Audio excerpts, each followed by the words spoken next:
রাধে রাধে। একটা ছোট্ট গল্প নিয়ে এলাম। একজন চাষি ছিল, গরিবির কারণে তার কাছে ছোট্ট জমিন ছিল অল্প, কিন্তু গরিবির কারণে সে জমিনটুকু চলে গেছে। তার কাছে বেঁচেছে শুধু দুটো বলদ গরু বেঁচেছে। এবারে দুটো বলদ গরুকে নিয়ে সে একটা ছোট্ট গাড়ির মতন বানিয়েছে। সে রোজ গ্রামের লোকেদের কিছু জিনিসপত্র শহরে পৌঁছাতো এবং শহরের থেকে কিছু জিনিসপত্র গ্রামের লোকেদের এনে পৌঁছাতো। তার থেকে যা পয়সা পেত তাতেই তার ঘর চলতো কোনো রকমে। যাই হোক, চলছিল। ভগবানকে ধন্যবাদ করতো, চলো ভগবান তুমি আমার জমিনটুকু নিয়ে নিয়েছো, দুটো বলদ তো আমাকে দিয়েছ। চলছিল দিন। একদিন প্রচণ্ড বৃষ্টি। সে শহরে গেল। শহর থেকে আসার সময় প্রচণ্ড বৃষ্টি, এত বৃষ্টি গ্রামের রাস্তায় হাঁটু পর্যন্ত কাদা। গাড়ি ফেসে গেল।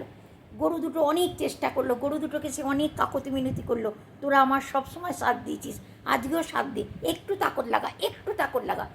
কিন্তু গাড়িটা কিছুতেই মানে কাদার থেকে তুলে নিয়ে যেতে পারলো না, এত হাঁটু পর্যন্ত কাদা। এবার কি করবে সে?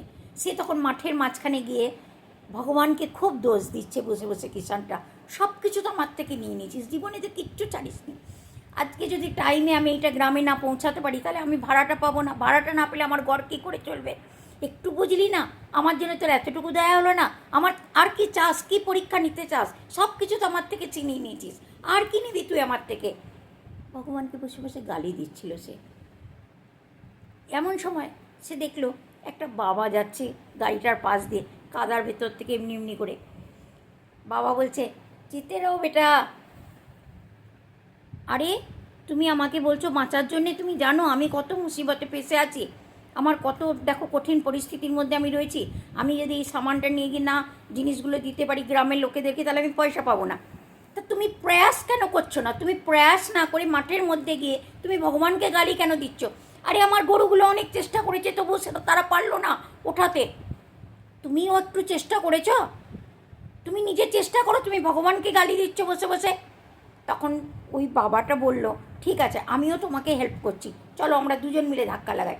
দুজন মিলে যখন ধাক্কা লাগালো তখন কাদার থেকে গাড়িটা বেরিয়ে গেল। তখন গাড়িটা চলতে, তখন ও ধন্যবাদ করলো। তখন ওই সাধু বাবাটা বলল, সবসময় যখন তুমি মুসিবতে পড়বে, অসময় আসবে, তখন তুমি ভগবানকে গালি দেবে, এটা ঠিক নয়।